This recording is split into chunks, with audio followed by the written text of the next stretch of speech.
Mulai sesi wawancara pendengar, selamat bergabung untuk Anda yang baru saja tune in dengan siaran kami, baik melalui siaran terestrial ataupun audio streaming kami pendengar ya. Pagi ini ada beberapa topik yang sudah kami siapkan untuk Anda.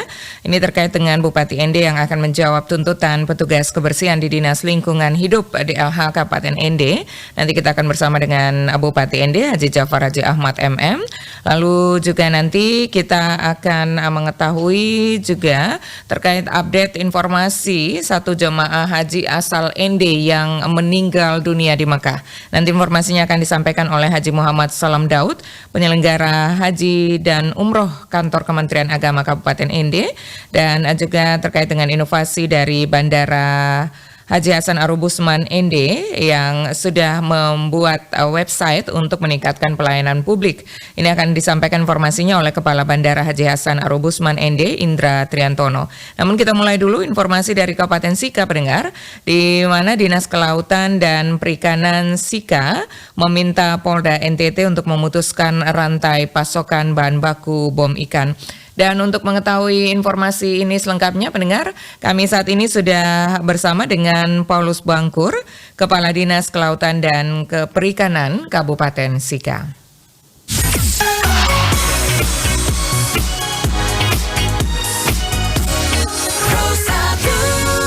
Pak Paulus, selamat pagi. Selamat pagi. Salam sehat Pak Paulus. Salam sehat untuk semuanya. Baik, Pak Paulus, ini kabarnya sedang dalam perjalanan ya, akan ada kegiatan, sudah dimulai pagi-pagi ini begitu Pak Paulus? Masih persiapan, saya ikut dulu wawancara ini dengan RRI. Baik, terima kasih Pak Paulus untuk waktunya. Pak Paulus, kita sama-sama prihatin ya, baru-baru ini terungkap penemuan ada 2.489 kg pupuk untuk bahan baku perakitan pemboman ikan di Pulau Pemana ya, Kecamatan Alok Timur, Kabupaten Sika, dan ini kita harapkan bersama begitu Pak Paulus bisa menjadi tabir pembuka tabir perdagangan bahan baku tersebut. Untuk informasi yang dimiliki oleh data yang dimiliki oleh Dinas Kelautan dan Perikanan Kabupaten Sika, kejadian ini apakah ini baru pertama kali ditemukan atau sudah beberapa kali dalam data yang dimiliki oleh Dinas? Baik, terima kasih untuk reporter RRIND, kemudian para pendengar RRIND dimanapun berada, berkaitan dengan hasil kegiatan Polairut Polda NTT yang berhasil mengungkap perdagangan atau penyediaan bahan baku pemboman ikan di Kabupaten Sika. Secara pribadi maupun secara institusi kami memberikan apresiasi kepada Polda NTT berkaitan dengan kasus bom ikan di NTT ataupun khususnya di Kabupaten Sika. Memang sudah sejak lama dilakukan oleh masyarakat, tetapi akhir-akhir ini sebenarnya sudah sangat turun, bahkan menjadi titik nol.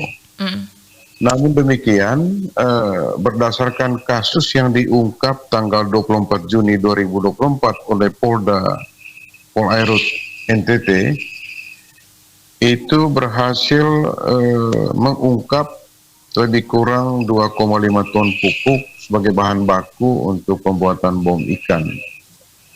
Berkaitan dengan ini tentunya ini menjadi satu bagian penting yang diperhatikan oleh semua pihak.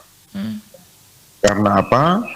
Karena berkaitan dengan hal ini tentunya peran daripada penegakan hukum itu harus menjadi bagian penting daripada untuk mengungkap kasus ini selanjutnya. Saya pikir begitu. Oke, ya. Jadi sebenarnya sudah nol, namun kemudian ada kasus besar lagi ini yang terjadi, dan ini kita harapkan bisa membuka lagi rantainya ya, begitu ya. Jadi tidak hanya berhenti di sini, tetapi nanti bisa dilanjutkan dengan pendidikan berikutnya.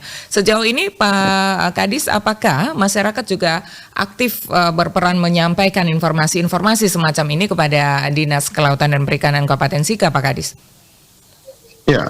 Untuk masyarakat pesisir di Kabupaten Sika, Biasanya mereka akan memberikan informasi kalau terjadi illegal fishing di daerah sekitar tempat tinggalnya atau di laut yang mereka lewati. Biasanya mereka informasikan ke Dinas Perikanan, kemudian informasi ini kita sampaikan kepada teman-teman yang melakukan pengawasan sumber daya kelautan dan perikanan. Karena kita tahu bersama bahwa dengan Undang-Undang 23 tahun 2014 tentang pemerintahan daerah, kabupaten kota seluruh Indonesia tidak memiliki kewenangan lagi untuk melakukan pengelolaan laut, termasuk pengawasannya. Fungsi pemerintah daerah melalui Dinas Perikanan itu hanya melakukan pembinaan dan pemberdayaan masyarakat nelayan wilayah pesisir. Sehingga berkaitan dengan pengawasan, tentunya ini menjadi bagian penting daripada tugas pokok dan fungsi dari teman-teman Dinas Perikanan Provinsi maupun teman-teman yang bertugas di kabupaten kota dari pemerintah pusat, dari Kementerian Kelautan sebagai pengawas sumber daya kelautan dan perikanan. Sehingga koordinasi ini menjadi bagian penting antara pemerintah daerah dengan pemerintah provinsi maupun pemerintah pusat. Oke, ya. Jadi dengan diharapkan kasus ini ya, dengan diungkapkan kasus ini, diharapkan agar tadi ya koordinasi ini akan semakin baik di antara semua pihak, termasuk dari Dinas Kelautan dan Perikanan bersama dengan Pol Air Ud dari Polda NTT begitu, Pak Paul ya.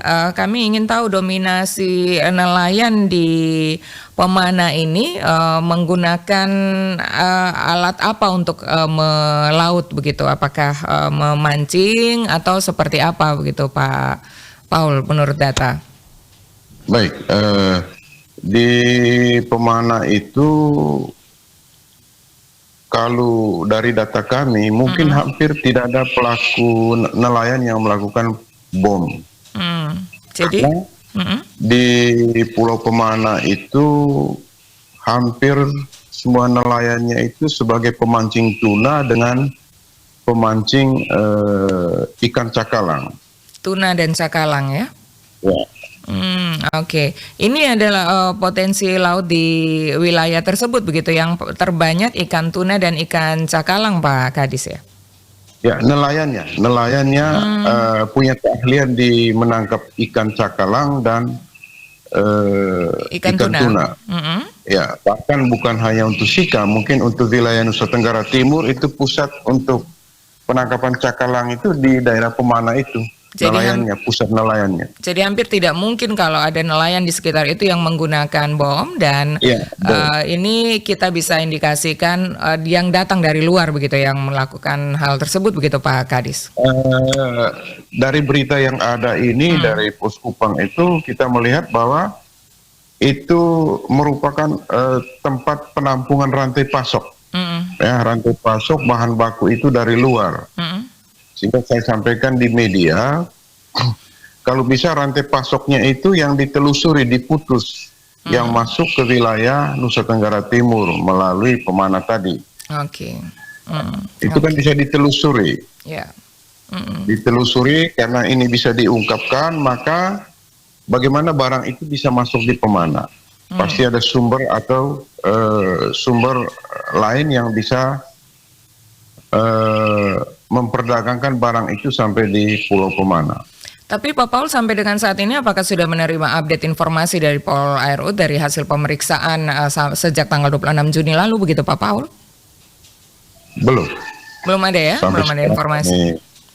Belum mendapatkan informasi, tetapi saya tetap berkoordinasi dengan tim pengawas perikanan dari Kementerian Kelautan yang bertugas di Kabupaten Sika. Oke, Pak Paul tadi menarik disampaikan bahwa sempat nol begitu ya kasus-kasus yang terjadi semacam ini. Pada saat itu apa yang dilakukan oleh pemerintah begitu? Apa mungkin ada program-program tertentu yang kemudian meminimalisir sampai nol, tidak ada kejadian-kejadian semacam illegal fishing, kemudian pemboman ikan dan lain-lain begitu Pak Paul menurut data yang Anda miliki? Jadi begini, dulu kita ada program Koremer, ya, namanya Coral Reef Rehabilitation and Management Program, program pengelolaan terumbu karang dan ekosistem terkait lainnya. Di program ini di setiap desa pesisir kita bentuk yang namanya Lembaga Pengelolaan Terumbu Karang Desa. Kemudian di desa juga ada yang disebut Pokmaswas, kelompok pengawas berbasis masyarakat, yang berkaitan dengan pengawasan sumber daya kelautan. Mereka melakukan penguatan-penguatan kepada kelompok ini, kemudian memberikan peralatan, memberikan bimbingan, memberikan penyuluhan kepada masyarakat. Sehingga banyak masyarakat yang sudah paham atau sudah mengerti berkaitan dengan dampak daripada kita menggunakan atau melakukan penangkapan ikan secara ilegal.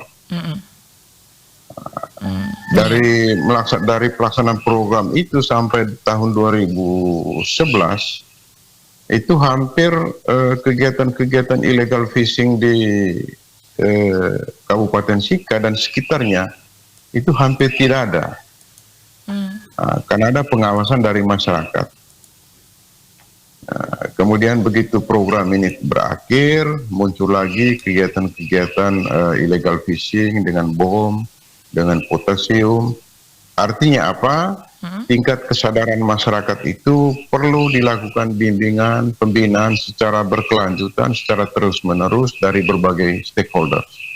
Saya pikir seperti itu. Tapi Pak Paul, apakah tidak dimungkinkan program ini kemudian diaktifkan kembali atau mungkin dengan nama yang berbeda tetapi dengan pola yang sama untuk pembinaan masyarakat itu bisa ada lagi di Kabupaten Sika begitu Pak Paul?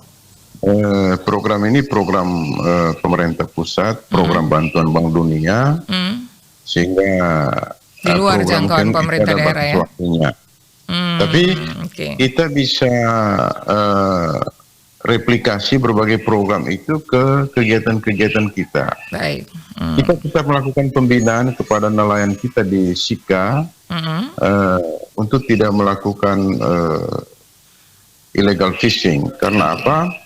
Jelas di Undang-Undang Perikanan itu hukumannya cukup berat, ya. Kalau kita lihat Undang-Undang Perikanan tahun nomor 45 tahun 2009 tentang perikanan, pasal 85 itu jelas ya, itu kurungan bisa 5 tahun dan denda 2 miliar rupiah. Oke, jadi edukasi-edukasi semacam ini begitu yang mungkin bisa ditiru, kemudian juga metode-metode yang dilakukan dalam program Kormet tadi, walaupun itu adalah anggaran ataupun program dari pemerintah pusat, tapi aplikasinya mungkin masih bisa terus dilakukan begitu ya? Ya, betul. Baik, ya. Kemudian yang kita lakukan di Sika ini coba kita kembangkan cara melakukan perikanan tangkap yang ramah lingkungan. Oke. Di Sika ini perkembangan pemancing tuna itu sudah sangat berkembang pesat, ya. Hingga kalau pancing tuna ini kan berarti handline, pakai pancing. Itu artinya ramah lingkungan. Dia hanya menangkap ikan dengan cara-cara yang ramah lingkungan. Baik itu pemancing tuna, cakalang, maupun pemancing gurita, itu menggunakan alat-alat tangkap yang ramah lingkungan.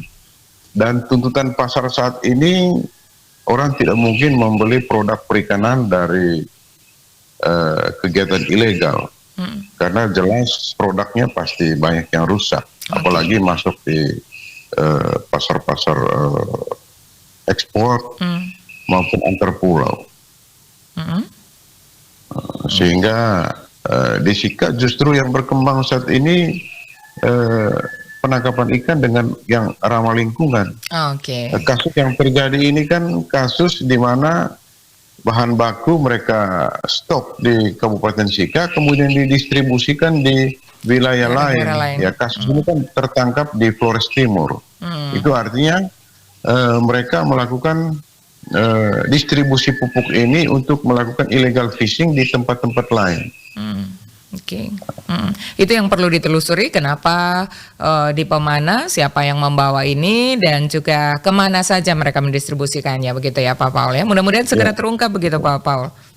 Ya, kita harapkan rantai pasoknya ini harus terungkap, karena ini kasus kasus akhirnya kan sudah dapat, orang yang distribusi sampai ke nelayan ini kan sudah bisa tahu.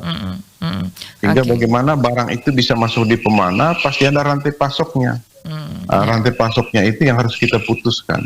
Ya, tentu informasi dari masyarakat kita harapkan juga ya untuk bisa berpartisipasi aktif. Kita sama-sama bisa memutuskan rantai pasokan bahan baku bom ikan ini yang terungkap di Pemana.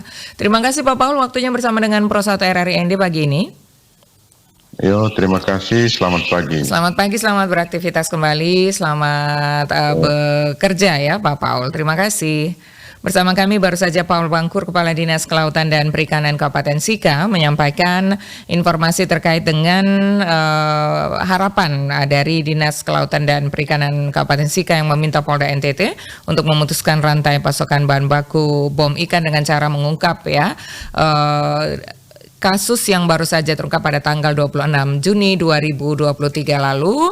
Dan pendengar, informasi penting dari Anda juga bisa Anda ikut sampaikan kepada kami. Apalagi kalau informasinya adalah informasi yang terkait dengan penemuan bahan baku bom ikan yang ditemukan di Pemana, Kabupaten Sika. Anda bisa sampaikan juga kepada kami melalui WhatsApp di 0821 3878 8786, juga di line telepon kami 0821 4451 1957. Tanggapan untuk topik-topik ini juga bisa Anda sampaikan kepada kami pendengar di Florata pagi ini hingga jelang pukul 8 waktu Indonesia Tengah. Masih bersama saya, Desi Natalia.